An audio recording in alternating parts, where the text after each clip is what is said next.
One morning, as the bus rumbled down the familiar streets, a young man took his usual seat by the window, half lost in his thoughts. And then she appeared. She boarded the bus at the next stop, her presence so effortless, yet impossible to ignore. She was radiant, not in an overt way, but in the way sunlight dances on calm water. Her eyes, bright and thoughtful, held a quiet kind of depth, while the soft curve of her cheeks seemed to capture the light. In that fleeting moment, everything else blurred out, and he felt as though the world had paused, just for her. She sat a few rows ahead, and as the bus moved forward, he couldn't help but steal glances at her. The way she tucked a strand of hair behind her ear, the soft smile that touched her lips when she looked out the window. It was all so simple, yet so captivating.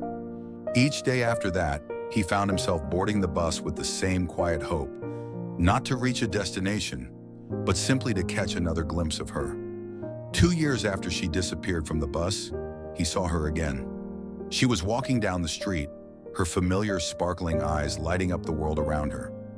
His heart raced like the first day he saw her. This time he decided he wouldn't let her slip away again.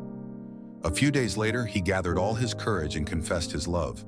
His hands trembled, his words stumbled, but his heart poured out all he had held inside for years. She listened patiently, her face kind but unreadable. Then she spoke, softly but firmly. "I'm sorry," she said, "but I don't feel the same way." His heart shattered, but he smiled through the pain. "That's okay," he replied. "I just needed you to know." He didn't stop loving her. Quietly, without letting her know, he followed her life from a distance. He watched her go to college, start a job, and chase her dreams. He wasn't a stalker. He wasn't there to disrupt her life. He just wanted to stay close, to feel connected to the person who had become the center of his world. One day, he heard the news that changed everything. She was getting married. He attended the wedding, standing at the back of the crowd where no one noticed him. He smiled as she walked down the aisle, but his chest ached with every step she took away from him. Even after she became someone else's wife, he couldn't stop loving her.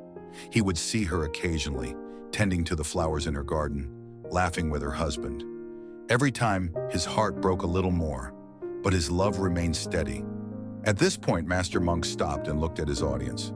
"Some might say he was foolish to keep loving her," the monk said, his deep voice calm yet powerful. "But that young man's story teaches us something profound about motivation. Motivation is not about success or winning. It's about the strength to continue. That young man loved not because he expected anything in return, but because his love gave his life meaning. He didn't stop when life turned against him. He didn't stop when his heart was broken. His love became his purpose, his reason to keep moving forward."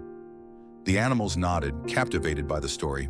"Motivation," continued Master Monk, "is not about the end result. It's about the fire within, the force that keeps you alive and growing, even when the world doesn't give you what you desire. Like that young man, find your love, your purpose, and let it guide you, even if the road is painful. In the end, it is the journey, not the destination, that shapes who you are."